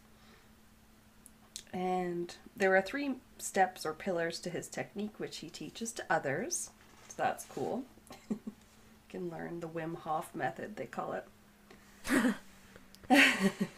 One is breathing. This is from the website. The method uses a specific breathing process to help participants increase their oxygen levels. Sorry, I feel like that's a lot of S's. Thereby helping them have more energy and less stress. And 2 is cold therapy. He says this one's not only about beating world records, it's to aid in fat loss, fortifying immune systems, fortify your immune system, I should say, improve sleep quality, and much more. Okay. I mean, everybody's all about that cryogenic shit. All the celebrities now. It's like cryogenic chamber me. Yes, it made me think of different cold therapies, things that I'd heard of before, like this is from healthline.com. Cold showers or any showers with a warm temperature below 70 degrees Fahrenheit. Ugh, Americans. They may have health benefits. Water therapy, also called hydrotherapy, has been used for centuries to take advantage of our body's tendency to adapt to harsher conditions. As a result, our bodies become more resistant to stress. Below 70. Okay, that would be at least cool. Our hot tub is usually set, like, if it's hot and you're gonna get in it, it's like 100. Yeah. degrees Fahrenheit or whatever. Enough to boil you. No. You don't want to sit in there too long. That's, they say you get all like, whoa. I do. I get a headache. Oh, yeah. And you can, like, just get really lightheaded and, yeah. Mm-hmm. But yeah, apparently cold showers are not a main source of treatment for any condition, but they might help improve symptom relief and general well-being.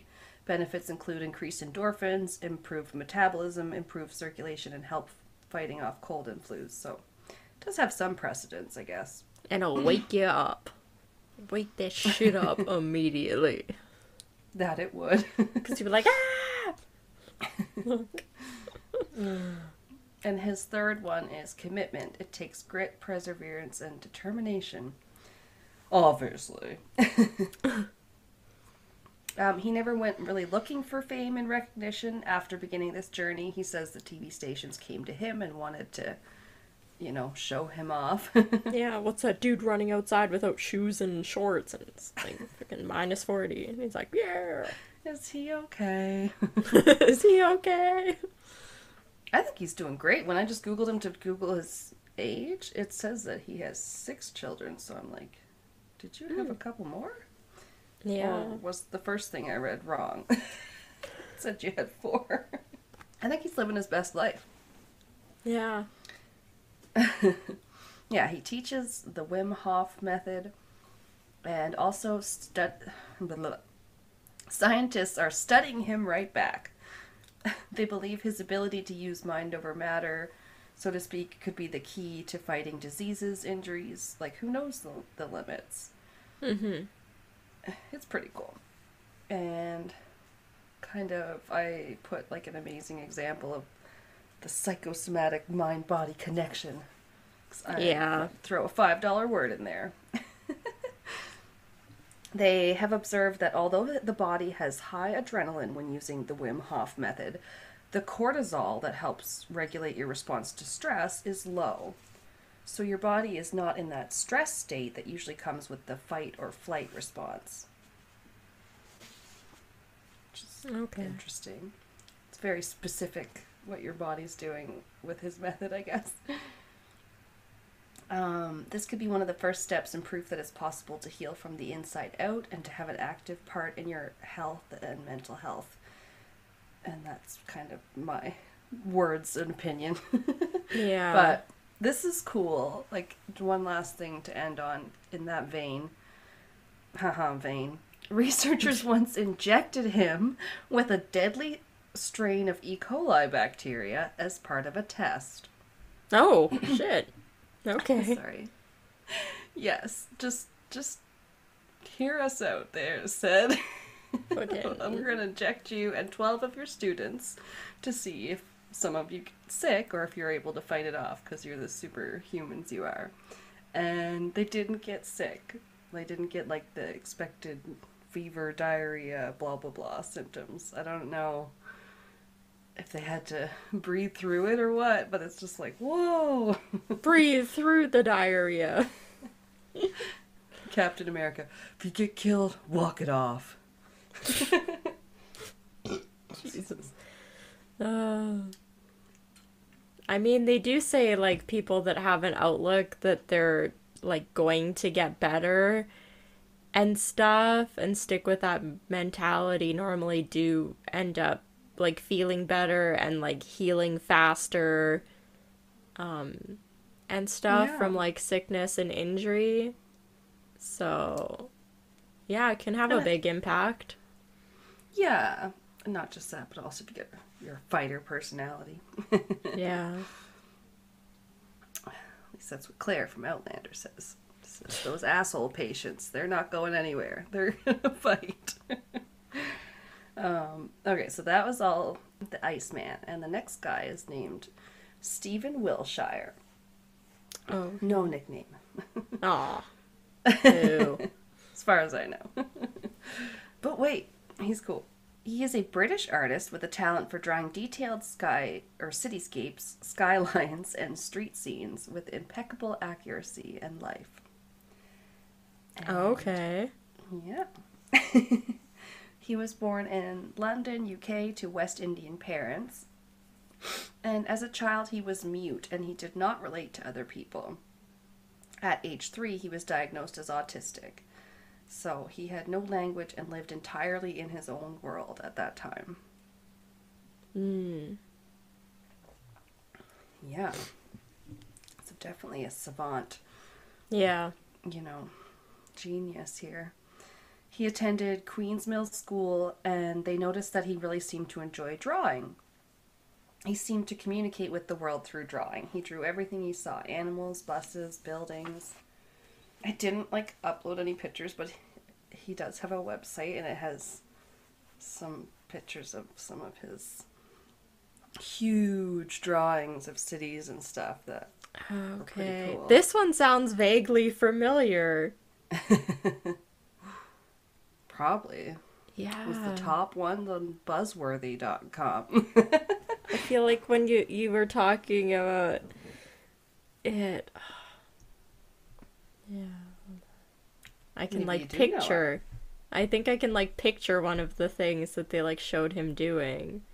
But I'll give you some more background. He has a fascination with cars, American made in particular, and has an encyclopedic knowledge of them. Oh wow, that's pretty cool. This is less cool, but they kind of tricked him into talking by taking away his art supplies, the teachers and stuff. Aww. And they forced him to kind of ask for his paper, and that was actually his first word that he said, was paper.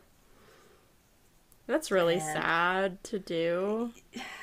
I know, I didn't know how else to put it. It just, they were like, this is what they did. And I was like, oh, okay, well, I guess it worked. And, I mean, he was able to speak by age 9, so before that he'd been completely mute, so that was at least an improvement. And, quality of life, a little bit. Yeah, he sold his first piece at age 7, and by age 8 he had a commission from the British Prime Minister to draw the Salisbury Cathedral. Wow, that's pretty cool. I mean, I am just looking up the pictures of some of his sketches. I think he might have been in that TV show too, the Superhumans one. Because I'm these seem so familiar, but they're all so beautiful. Right? Yeah. It's crazy. A lot of pencil sketches, and it's just so detailed, and we'll get to it. Some of them are huge. He then appeared on a TV program called The Foolish Wise Ones. No. Which is, I don't know what to say about that name, but... Yeah. It featured other savants, so, very intelligent, like children or autistic people, that sort of thing. And they all had musical and mathematical talents. And this is where he met Mr. Hugh Casson, a former president of the Royal Academy of Arts in London. And he referred to Stephen as possibly the best child artist in Britain. Wow. I should say. Especially that young. Casson introduced Stephen to Margaret Hewson, a literary agent known for taking really good care of her clients, basically. So she helped him find book deals, publish his first book, and set up a trust in his name so that his fees and royalties would be used wisely. He once took a 20-minute helicopter ride over Hong Kong's Victoria Harbour area, then spent a week creating a 10-meter-long drawing of said area, which he dedicated to the city's residents as a Christmas present. Wow. It's huge. Yeah, that might have been the one he was working on in the show. Because I remember they tested him or something. They put him in freaking plane or helicopter like you just said, and then they asked him to draw as much as he could from memory. Yeah, I think it could have been something that he maybe had to do similar things more than once. Yeah. He's like, sure, okay, sounds fun. Yeah. I guess. I imagine. Yeah. But that's mostly what he draws, and he does apparently occasionally draw some people too, like portraits of friends or celebrities, but those all tend to stay in his personal sketchbook. Hmm. I don't know why. He had some fun facts about him too. Somewhere, I was on his website a lot. But his favorite films are Rain Man and Saturday Night Fever. Okay. And I knew that Rain Man had I thought that had an autistic person in it. It's after a selfish LA yuppie learns his estranged father left a fortune to an autistic savant brother in Ohio that he didn't know existed. He absconds with his brother and sets out across the country, hoping to gain a larger inheritance. Sounds like an It's asshole. I'm sure I watched that movie at some point. yeah, Dennis. Nope. Hopper. Is that the right? I'm dumb. We will cut this out, please. Is it Denzel Washington? No. White guy. Rain Man.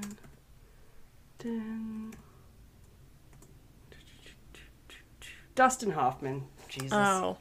And Tom Cruise. Those are the brothers. Oh, okay. Some of our listeners will know it. Our older age demographic. Mm-hmm. At least. Not you age, what is it? The lowest age group on our analytic things is like 0 to 18 or something. Yeah, or none 18 of to them 22. know. None of them know. All right. But he's still just a normal guy, Steven. Even with his amazing memory, he got lost once in New York City and walked 45 minutes in the wrong direction before finding Cheyenne's Diner. Aw. I mean, if you can remember cities from above, doesn't mean you know it, like, when you're on the ground. I mean, come on. Yeah, that would be pretty insane if he never ever got lost. Yeah. And he has some words to live by, which are do the best you can and never stop. That's nice. I like that. Me too. It's like, all right, I can do that. That's what I say at work. I say you can only do what you can do, right? Like, everybody totally. else is kind of stressed and freaking out, and I try to just be like, you know what? Like, this is how today went. Maybe tomorrow will be better, but we did what we could, and they... Yeah. That's all you could do. And then when that doesn't work, I just go, well, they're not gonna fire us. So, we tried. They can't, like, they come over and just go, well, we did what we could. Like, what are you gonna do? Fire me? Like... We did to the best of our ability. No, not good enough. Yeah. Meet these impossible demands. Yeah. Clone yourself, and then both come in, and I'm not gonna pay you anymore. No. All right. Now we have not the Robert Pattinson movie, but The Batman. The Batman? Yes. I think I had heard of this guy before research, but he lost, unfortunately, both of his eyes to retinal cancer by 13 months of age. So he uses a type of, like, echolocation technique. Oh. Yeah, similar. I've heard of that before. Yeah, I'm like, that's pretty cool. I gotta say, he calls it flash sonar, and it's a way to use vocal clicks and the resulting echoes to orient himself and identify his surroundings. And he points out you could fill libraries with what we know about the human visual system, but what we know about human echolocation could barely fill a bookshelf. Yeah. True. It amazes me that, like, our hearing range is enough that you could pick up on any of that. Yeah. Because I feel like our frequency you can hearing pick up range, on. like, isn't as good as, like, a lot of other animals. No, but if... I don't know. Today, it's quiet. We're sitting there and watching TV or whatever. There was noise going on and stuff. And then Pat was walking around, like, watering the plants and stuff. And I think I felt him come over before I saw him pass me because like he caused like a stirring, like a small Yeah. breeze. It's just like, isn't that weird what you can like feel, or like you get to know Yeah. your house and you can hear different people's footsteps on them and you're like, oh, someone's on the stairs. Oh, it's Pat. Nope, it's Rain. Nope, it's the dog. Yeah. You can sense people watching you. That always creeps me out when you can't see somebody watching you, but you can Yeah. feel them watching you. Ah. Not good. Yeah, and then you get Let me murdered. know if that happens It's too the often. worst. Um, and this guy also teaches his skills to others, so that's cool too. Especially teaching people that can then teach other people, like really getting the word Yeah. out there to the blind community and stuff. Um, he said his parents treated his blindness as more of a minor part of his being.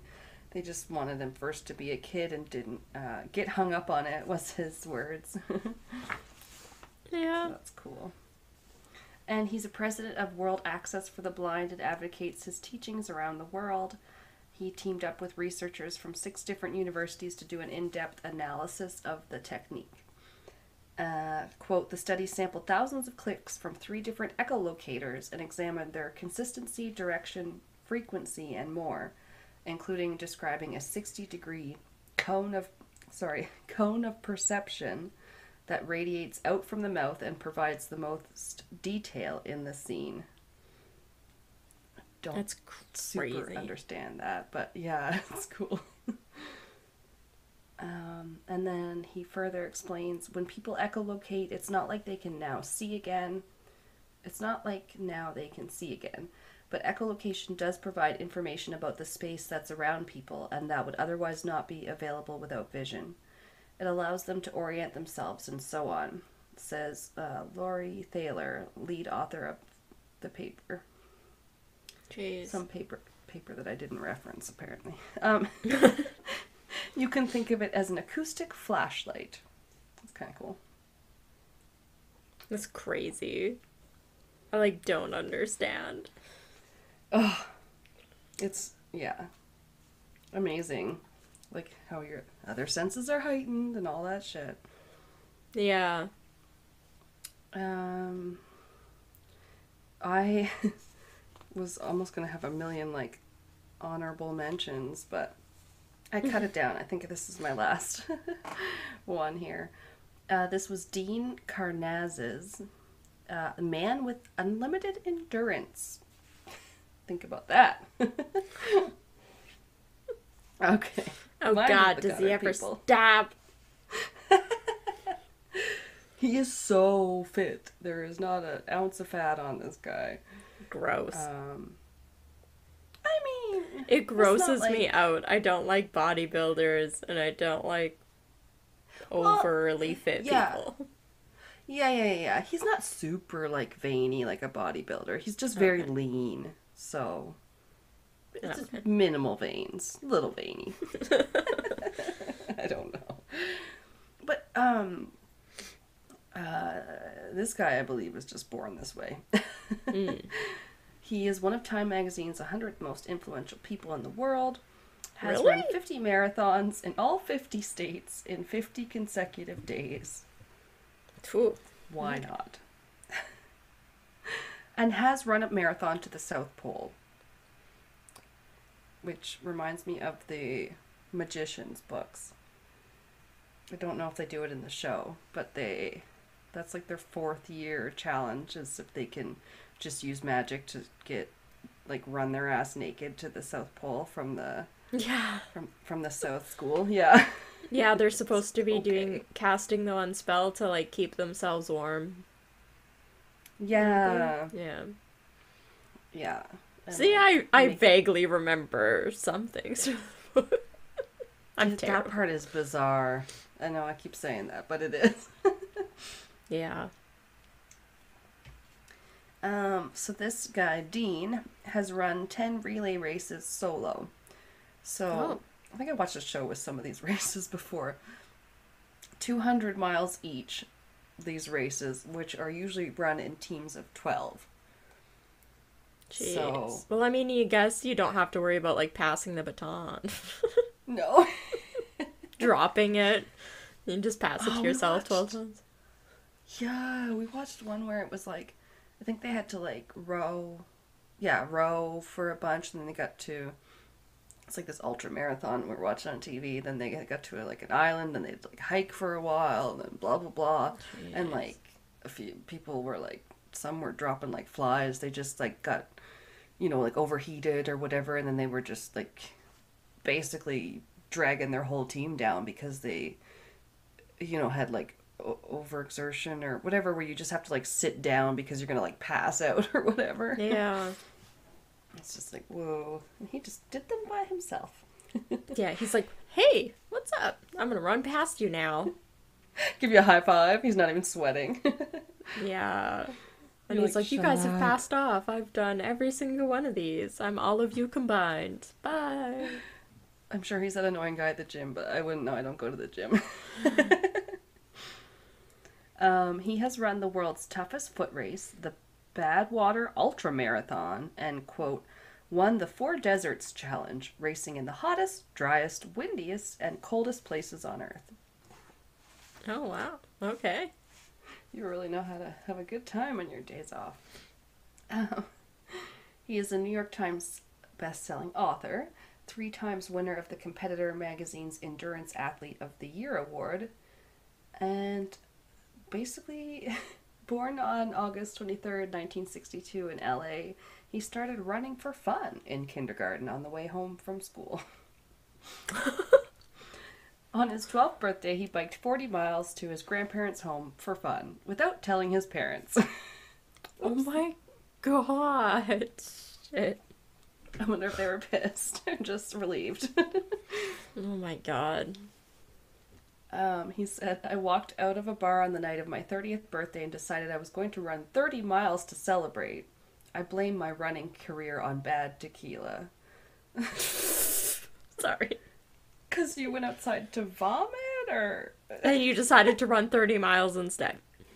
He was like Forrest Gump. Yeah. Why? What are you gonna do now? Turn around. Oh, run, Jeez. Forrest. One theory is that Dean has lactate dehydrogenase syndrome. I was just gonna ask, does he have no lactate in his body that his muscles don't seize? Oh, look at you asking smart questions today. Yeah. He don't need Don't no know how to potassium answer. bananas. But yes, that is what this syndrome is. It would be in which he does not produce lactic acid during exercise, and some testing has supported this. Okay. Unofficially, I guess, yes. But He I don't didn't need no know banana. that was a thing. Okay, I guess not. I don't understand bodies. Okay. Dean says that according to DNA Fit, he has the endurance gene, and that's a DNA Fit is a DNA testing site focused on fitness, like 23andMe, but for fitness? That's athletes. weird. And very niche. I guess. Yeah, it must tell you some athlete stuff. I don't know. Ask my brother. Send me in and get he's 0. Been into...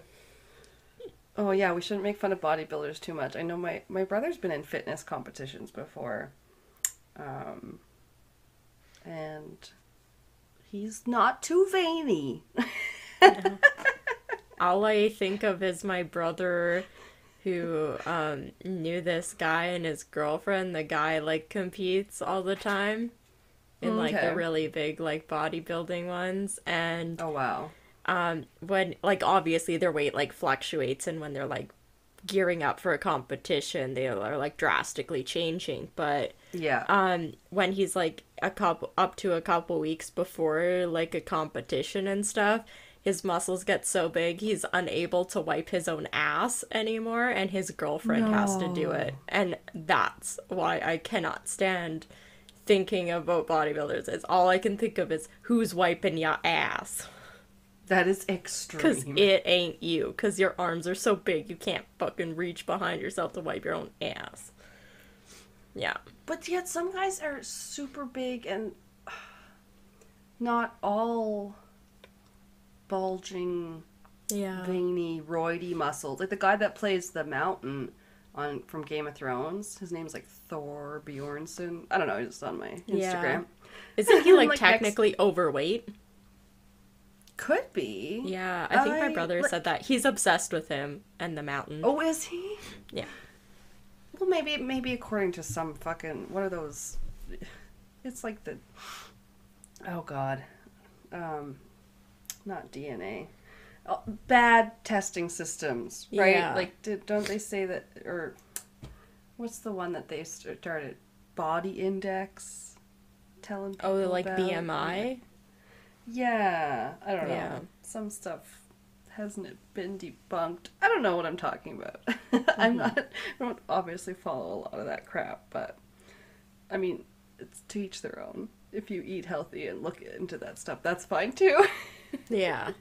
Oh God, I'm just pissing everybody off now. No. Okay, I'll end with this. This guy has a quote too. He says, he quotes a Portuguese proverb rather to explain his ability, and it goes,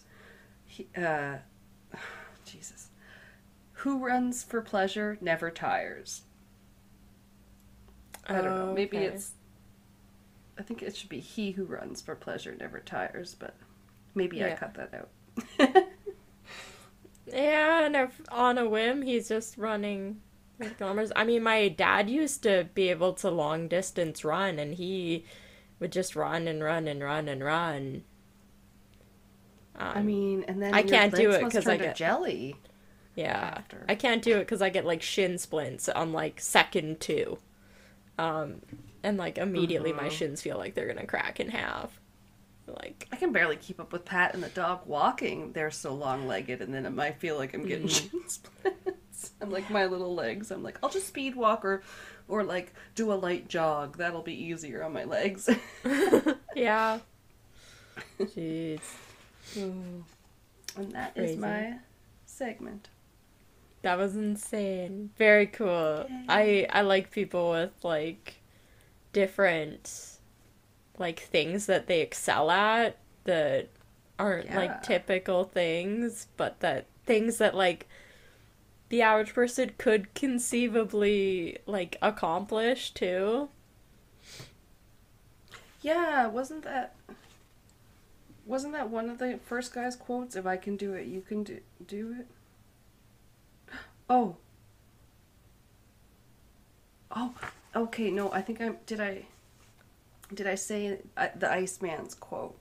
Because he said, "I am no superhero and I am no guru either. Anything I can do, you can do too."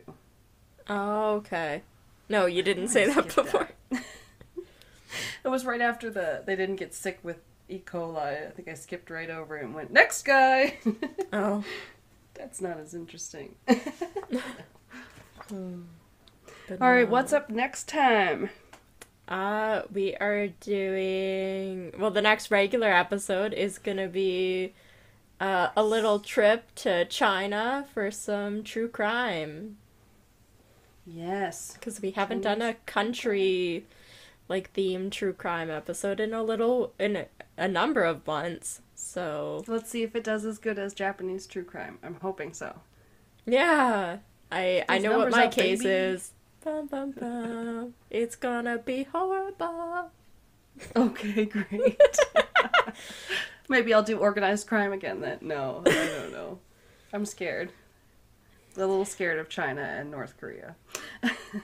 Yeah. There's communism. Dictatorship. I bought one of your phones. Don't come after me.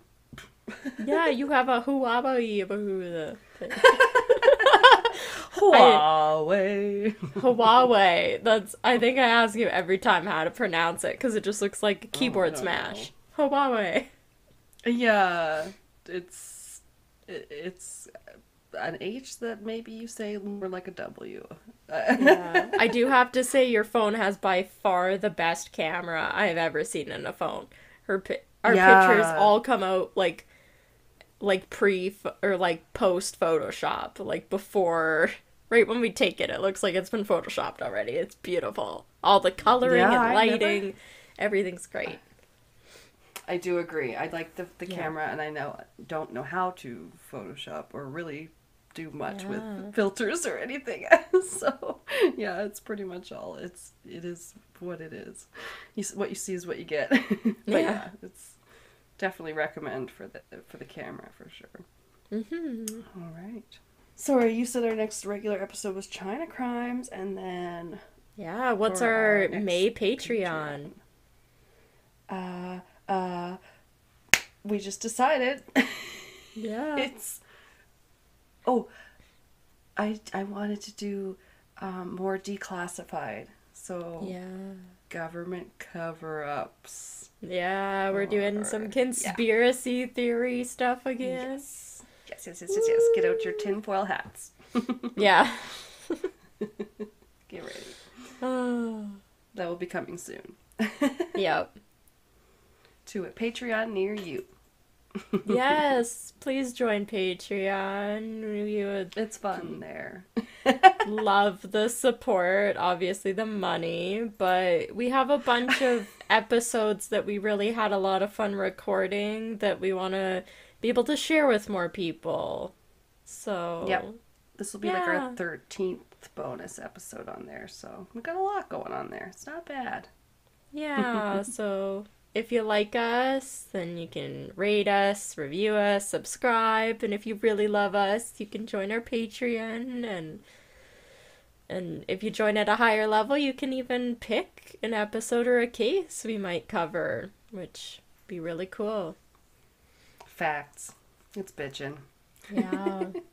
All right, well, keep it cryptic. Thanks for listening. Bye. Bye.